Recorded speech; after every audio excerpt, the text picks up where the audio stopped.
믿을 수 없는 일이 벌어졌습니다. 단 한 장의 보고서에 전 세계가 멈췄습니다. 미국 과학자들이 기립했고 CNN은 생중계를 중단했습니다. 그 자료엔 한국 땅속에서 발견된 충격적인 진실이 담겨 있었습니다. 일본은 특사를 보냈고 유럽 정상들이 조용히 입국했습니다. 그러나 한국은 아무 말도 하지 않았습니다. 단 한 마디도 안 했습니다. 사연 시작하기 전에 오른쪽 밑에 1초면 되는 구독 한번 눌러주세요. 시작할게요. 저는 그날을 평생 잊을 수 없습니다. 워싱턴 펜타곤 지하 3층 미국 정보국 회의실에서 일어난 일 말이죠. 저는 한국계 지질학 박사로서 그 자리에 참석하고 있었어요. 솔직히 말하면 그냥 예의상 부른 거라고 생각했습니다. 회의실 분위기는 늘 그렇듯 차갑고 무거웠어요. 국방부 고위 관계자들이 둘러앉은 타원형 테이블 위로 어두운 조명이 떨어지고 있었죠. 저는 노트북 화면을 바라보며 한국의 지질 데이터를 정리하고 있었습니다. 박 박사님, 발표 시작하시죠. 국방차관이 저를 바라봤어요. 저는 떨리는 손으로 노트북을 조작했습니다. 첫 번째 슬라이드는 한국의 일반적인 지질 현황이었죠. 모두들 시큰둥한 표정으로 앉아 있었어요. 두 번째, 세 번째 슬라이드도 마찬가지였습니다. 하지만 네 번째 슬라이드를 넘기는 순간 회의실 공기가 완전히 바뀌었어요. 화면에 떠오른 건 충청도 어느 시골 마을의 3D 지질 지도였습니다. 이건 정말입니까? 한 장성이 먼저 자리에서 일어났어요. 그러자 연쇄 반응처럼 다른 사람들도 하나둘 일어나기 시작했습니다. 국방차관, 정보국장, 심지어 평소 무표정하기로 유명한 작전부장까지 모두 벌떡 일어났죠. 저는 당황했습니다. 뭔가 잘못됐나 싶어서 화면을 다시 확인했어요. 하지만 데이터는 정확했습니다. 한국 시골 마을 지하 200m에서 발견된 고순도 희귀금속 매장량이 화면에 선명하게 표시되고 있었어요. 박사님, 이 데이터의 신뢰도는 얼마나 됩니까? 99.7%입니다. 세 차례 교차 검증을 마쳤어요. 제 대답을 들은 순간 회의실은 완전한 정적에 빠졌습니다. 20여 명의 고위 관계자들이 모두 서서 화면을 바라보는 광경은 정말 압도적이었어요. 저는 그때 깨달았습니다. 이 발견이 얼마나 큰 의미인지를요. 국방차관이 천천히 입을 열었습니다. 박사님, 이 정보를 알고 있는 사람이 몇 명이나 됩니까? 저와 연구팀 3명, 그리고 여기 계신 분들 뿐입니다. 좋습니다. 오늘부터 이 정보는 최고 기밀로 분류됩니다. 저는 그 순간 알았어요. 한국에서 발견된 이 희귀금속이 단순한 자원이 아니라는 걸 말입니다. 전 세계 패권 구조를 바꿀 수 있는 게임 체인저였던 거죠. 회의가 끝나고 나서야 저는 제대로 숨을 쉴 수 있었습니다. 사실 이 모든 일의 시작은 한국의 작은 환경청 사무실에서 벌어졌어요. 저는 그때 한국으로 돌아와 환경오염 조사 프로젝트에 참여하고 있었습니다. 본래 목적은 중금속 오염도 측정이었죠. 충청도 시골 마을 주변 토양 샘플을 채취하던 중이었어요. 김민수라는 젊은 공무원이 저와 함께 현장 조사를 하고 있었습니다. 그는 갓 환경청에 입사한 신입이었어요. 박사님, 이 데이터 좀 이상하지 않아요? 김민수가 태블릿 화면을 보며 고개를 갸웃거렸습니다. 저는 그의 어깨 너머로 화면을 들여다봤어요. 중금속 오염도 측정 결과가 나와 있었죠. 어떤 게 이상한데요? 납이나 카드뮴 수치는 정상인데 이 부분에서 계속 기계가 이상한 반응을 보여요.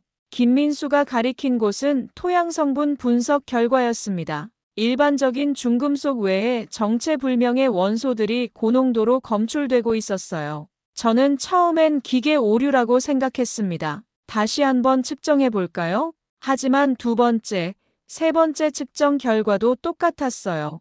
그때부터 저는 이상함을 느끼기 시작했습니다. 이 원소들의 조합이 뭔가 익숙했거든요. 그날 밤 저는 사무실에 남아서 데이터를 분석했습니다. 김민수도 함께 남았어요. 그는 컴퓨터 앞에서 밤새 자료를 찾아보고 있었죠. 박사님, 새벽 3시쯤 김민수가 갑자기 소리쳤습니다. 저는 깜짝 놀라서 그를 바라봤어요. 이거 혹시 희귀금속 아닌가요?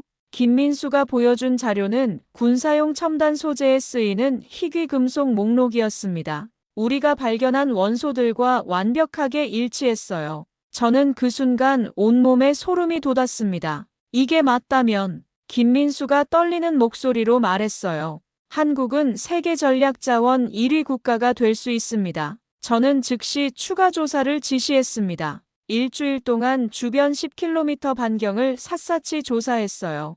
결과는 충격적이었습니다. 매장량이 기존에 알려진 전 세계 매장량의 3배가 넘었거든요. 김민수는 그날 밤 상관에게 보낼 보고서를 작성했습니다. 하지만 한 번 쓰고 지우고 또 쓰고 지우기를 반복했어요. 어떻게 표현해야 할지 몰랐던 거죠.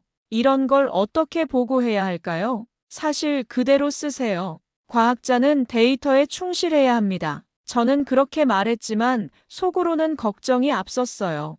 이 발견이 얼마나 큰 파장을 일으킬지 예상할 수 있었거든요. 김민수는 결국 새벽까지 보고서를 다시 썼습니다. 그리고 그 보고서 한 장이 모든 걸 바꿔놓았죠. 보고서가 제출된 지 일주일 후, 저는 청와대에서 연락을 받았습니다. 긴급 브리핑에 참석해달라는 요청이었어요. 저는 가슴이 두근거리며 청와대로 향했습니다. 브리핑룸에 들어서자 심각한 표정의 관계자들이 저를 맞았어요. 국가안보실장, 산업통상자원부 장관, 그리고 몇 명의 고위 관료들이 자리하고 있었죠. 박사님, 상황이 심각합니다. 국가안보실장이 저에게 서류 뭉치를 건넸어요. 일본과 미국에서 온 비공식 접촉 요청서들이었습니다. 저는 서류를 들여다보며 놀랐어요. 벌써 정보가 새어나간 건가 싶었거든요. 어떻게 알았을까요? 위성 분석 데이터를 통해 추정한 것 같습니다. 우리 쪽 움직임을 계속 모니터링하고 있었어요. 산업통상자원부 장관이 설명했습니다. 저는 그제서야 이 일의 심각성을 깨달았어요. 우리가 생각하는 것보다 훨씬 빨리 해외에서 움직이고 있었던 거죠. 그날 오후, 일본 총리 직속 특사단이 인천공항에 도착했습니다. 저는 직접 그들을 만나지는 못했지만 브리핑을 통해 상황을 전달받았어요. 일본 측에서 제안한 내용은 충격적이었습니다. 공동 개발을 제안했습니다. 기술과 자본을 일본이 제공하고 채굴권을 50대 50으로 나누자는 거예요. 50대 50요? 저는 어이없어서 되물었습니다. 우리 땅에서 나온 자원인데 절반을 내주자는 소리였거든요. 그뿐만 아닙니다. 미국도 움직이고 있어요. 국가안보실장이 또 다른 서류를 펼쳤습니다. 미국 국방차관의 긴급 방한 요청서였어요. 내용을 보니 저도 놀랐습니다. 며칠 전 펜타곤에서 만났던 그 국방차관이었거든요. 언제 오신다고 하나요? 내일 오후입니다. 비공개 일정으로요. 저는 한숨을 내쉬었어요. 일이 생각보다 훨씬 빠르게 돌아가고 있었습니다. 그때 국가안보실장이 저를 바라보며 말했어요. 박사님, 우리는 어떻게 대응해야 할까요? 일단 시간을 벌어야 합니다. 성급하게 결정하면 안 돼요. 저는 솔직한 생각을 말했습니다. 하지만 속으로는 불안했어요. 일본과 미국이 동시에 압박해오는 상황에서 한국이 얼마나 버틸 수 있을지 확신이 서지 않았거든요. 다음 날 미국 국방차관이 도착했습니다. 저는 청와대에서 그를 다시 만났어요.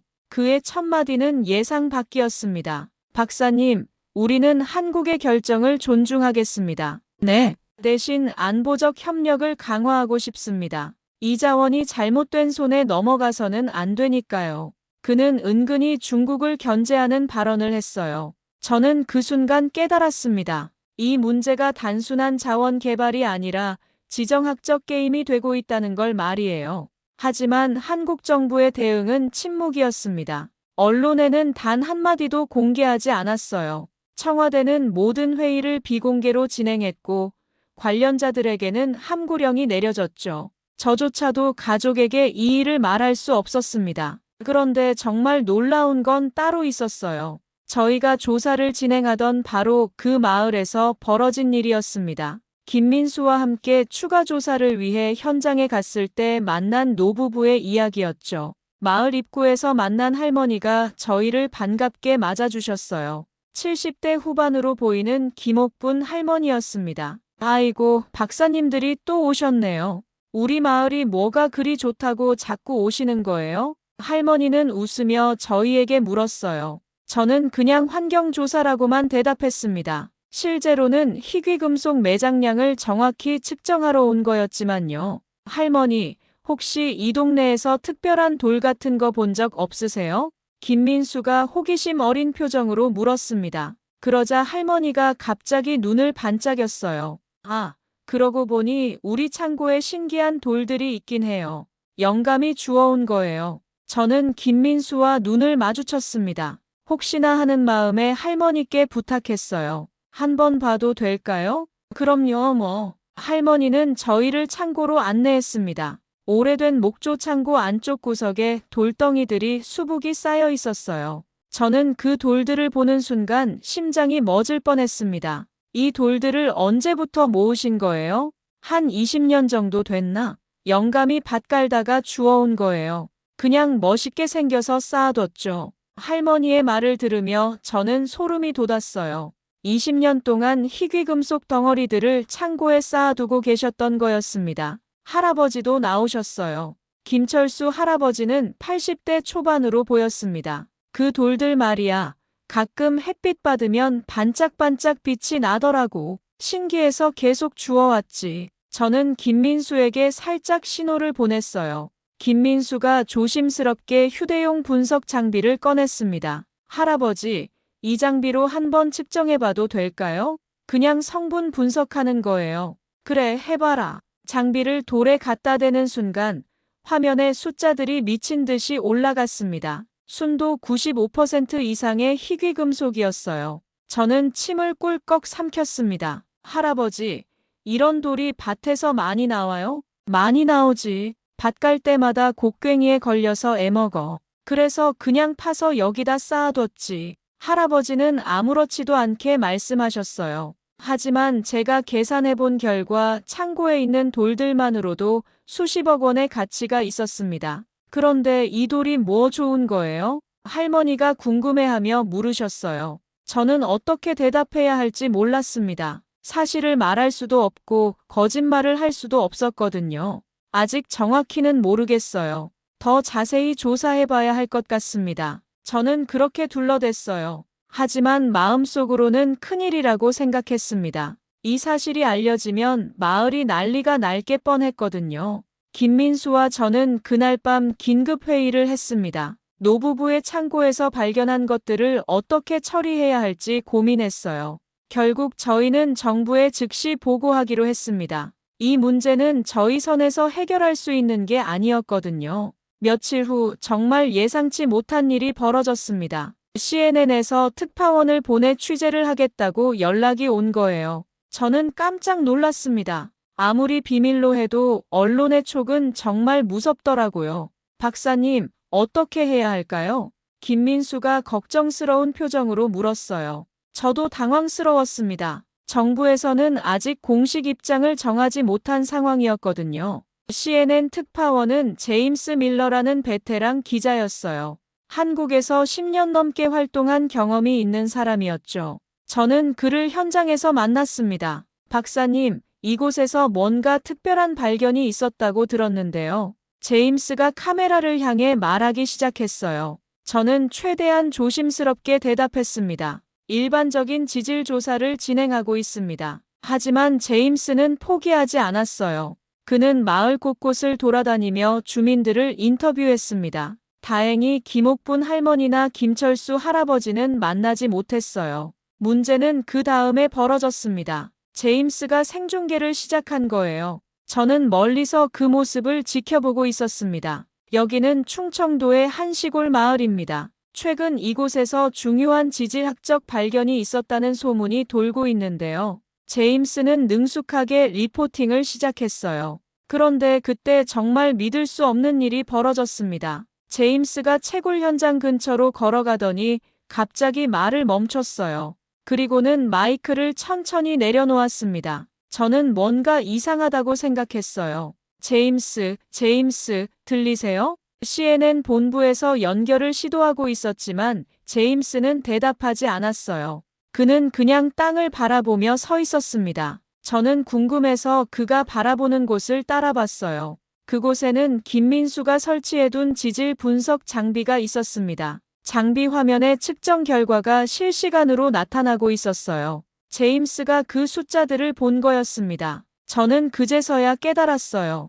그도 지질학을 전공했다는 걸 까먹고 있었던 거죠. 이건 정말. 제임스가 중얼거렸어요. 하지만 그는 더 이상 말하지 않았습니다. 그냥 카메라를 끄고 장비를 정리하기 시작했어요. 제임스, 무슨 일입니까? 생중계가 끊어졌는데요. CNN 본부에서 계속 연락을 취했지만 제임스는 대답하지 않았어요. 저는 그에게 다가갔습니다. 괜찮으세요? 박사님, 이거 진짜예요? 제임스가 떨리는 목소리로 물었어요. 저는 어떻게 대답해야 할지 몰랐습니다. 뭐가 진짜라는 건가요? 이 매장량, 정말 이 정도예요? 저는 그의 눈을 바라봤어요.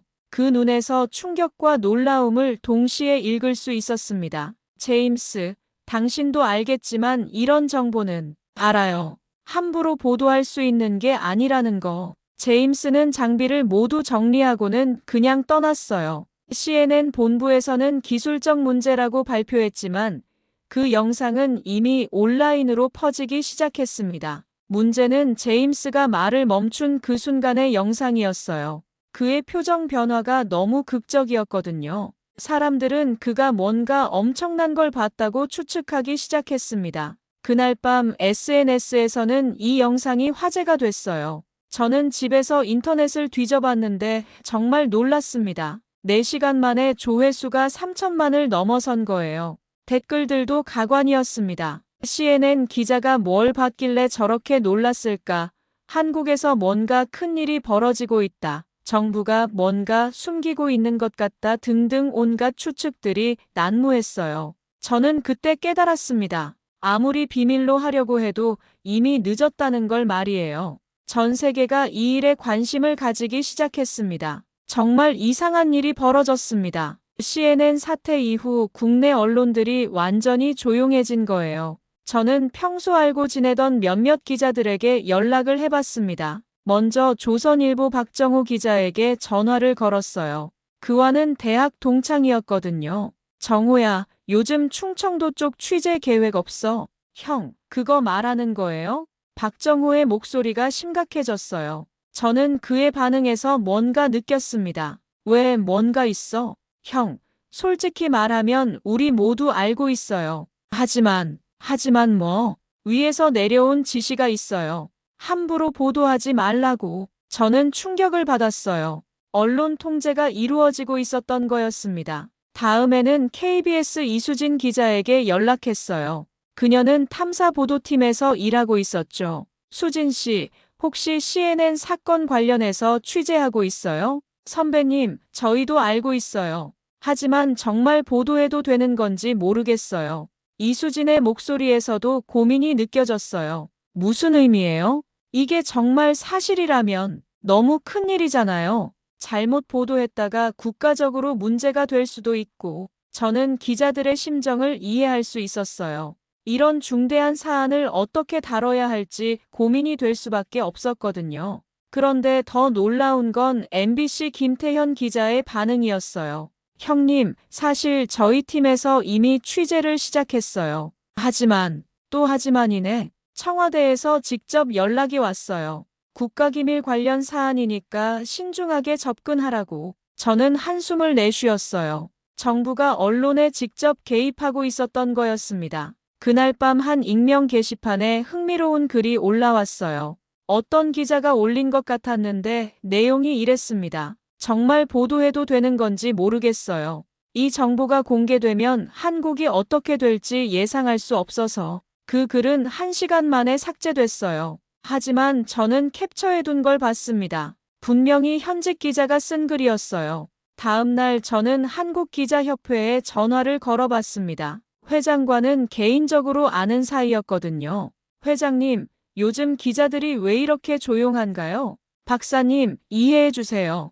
이번 일은 정말 민감한 사안이에요. 하지만 국민들이 알 권리도 있지 않나요? 물론이죠. 하지만 때가 있는 법입니다. 너무 성급하게 공개했다가 오히려 국익에 해가 될 수도 있어요. 저는 그의 말을 듣고 복잡한 심정이 들었어요. 한편으로는 이해가 되면서도 다른 한편으로는 답답했습니다. 그런데 정말 놀라운 건 해외 언론의 반응이었어요. 일본 NHK, 영국 BBC, 독일 DW 등에서는 연일 한국 관련 보도를 쏟아내고 있었습니다. 하지만 정작 한국 언론은 한 줄도 보도하지 않았어요. 저는 그때 깨달았습니다. 이 사건이 얼마나 큰 의미인지를 말이에요. 전 세계가 주목하고 있는데 정작 당사국인 한국만 침묵하고 있었던 거였습니다. 김민수도 이 상황을 답답해했어요. 박사님, 이게 맞나요? 국민들이 모르고 있는데. 민수야, 이런 일은 처음이야.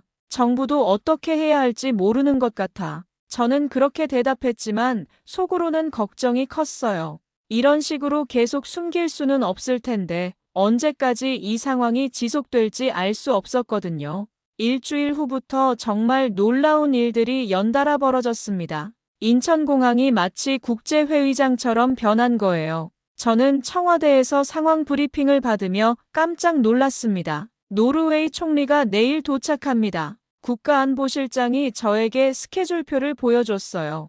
그런데 그게 끝이 아니었습니다. 독일 경제부 장관도 모레 오고 프랑스 산업부 장관은 다음 주에 옵니다. 저는 스케줄표를 보며 어이없어 했어요. 마치 한국에서 G20 정상회의라도 열리는 것 같았거든요. UAE 왕세자도 오신다고 하네요. UAE까지요? 저는 정말 놀랐습니다. 중동 산유국에서까지 관심을 보이는 거였어요. 첫 번째로 도착한 건 노르웨이 총리였습니다. 저는 청와대에서 그를 만났어요. 에르나 솔베르그 총리는 생각보다 직설적이었습니다. 박사님, 우리는 한국과 기술 협력을 하고 싶습니다. 어떤 종류의 협력인가요? 친환경 채굴 기술이요. 노르웨이는 이 분야에서 세계 최고 수준입니다. 솔베르그 총리는 자신 있게 말했어요. 노르웨이가 제안한 조건도 흥미로웠습니다. 단순히 자원을 사겠다는 게 아니라 기술 파트너십을 원한다는 거였죠. 이틀 후 독일 경제부 장관이 도착했습니다. 로베르트 하베크 장관은 더욱 구체적인 제안을 가져왔어요. 우리는 한국에 첨단 제련 시설을 지어드릴 수 있습니다. 제련 시설요? 예.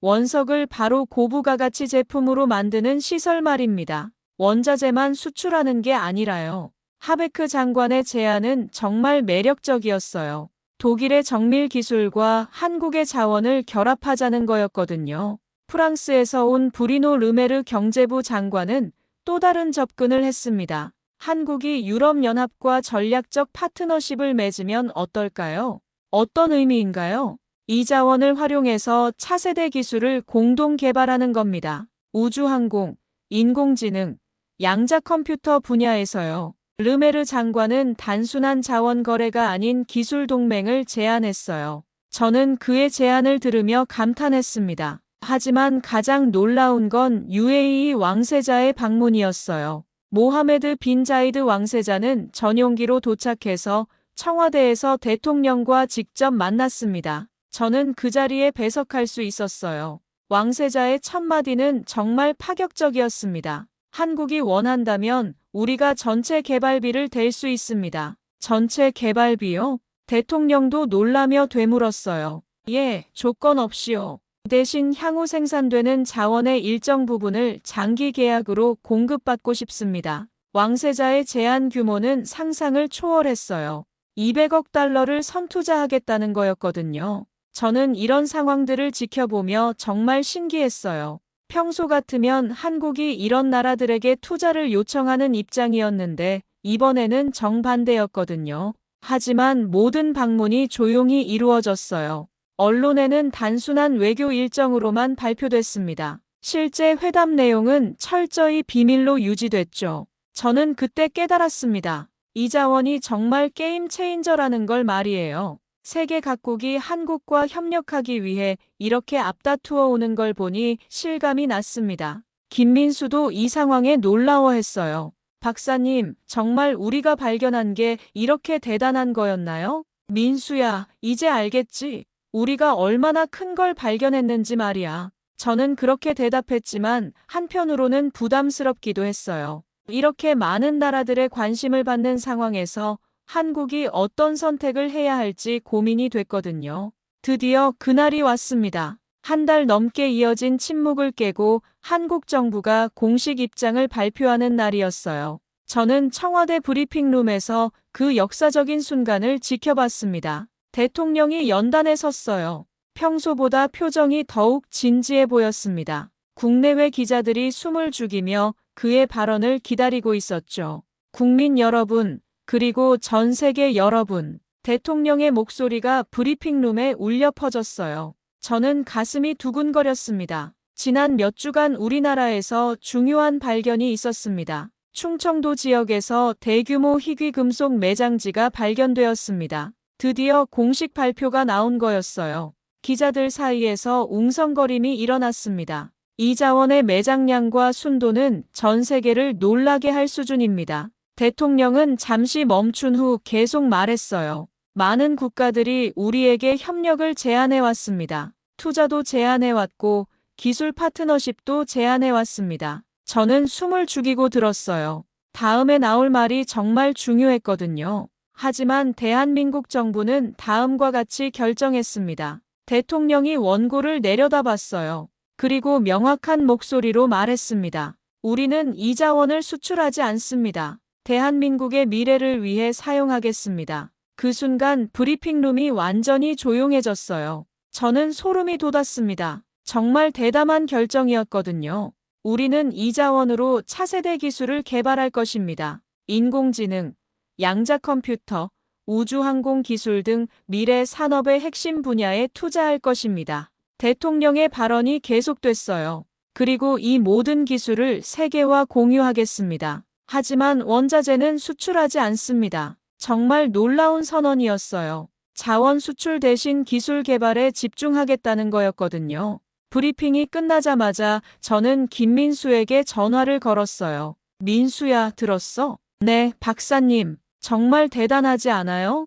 김민수의 목소리도 흥분되어 있었어요. 그날 오후부터 정말 놀라운 일이 벌어졌습니다. 한국 기술주가 전 세계 증시에서 폭등하기 시작한 거예요. 삼성전자, SK하이닉스, LG화학 같은 대기업 주식들이 연일 상한가를 기록했습니다. 저는 집에서 뉴스를 보며 감탄했어요. 단 하루 만에 코스피가 20% 이상 올랐거든요. 전 세계 투자자들이 한국 기술 기업들에 몰려들고 있었습니다. 해외 반응도 뜨거웠어요. 월스트리트 저널에서는 한국이 새로운 기술 패권국으로 부상할 것이라고 보도했습니다. 파이낸셜 타임즈는 자원의 저주를 피한 현명한 선택이라고 평가했어요. 하지만 모든 반응이 긍정적이지만은 않았어요. 일부 국가들은 실망감을 드러냈습니다. 특히 자원 수입에 의존하는 나라들은 아쉬워했죠. 저는 그날 밤 충청도 마을을 다시 찾았어요.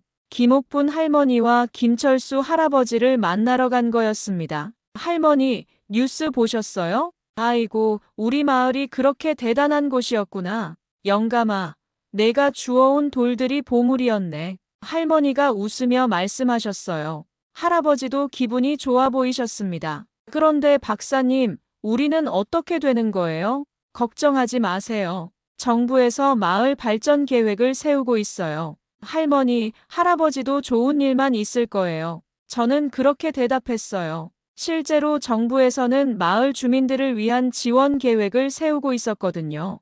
그날 밤 저는 오랜만에 편안한 마음으로 잠자리에 들었어요. 몇 달 동안 이어진 긴장과 고민이 마침내 끝난 것 같았습니다. 한국이 현명한 선택을 했다고 생각했어요. 이제 정말 새로운 시대가 시작되는 거였습니다. 자원 대국이 아닌 기술 대국으로서의 대한민국 말이죠. 저는 그 역사적인 순간에 함께할 수 있어서 정말 자랑스러웠습니다. 끝까지 시청해 주셔서 대단히 감사합니다.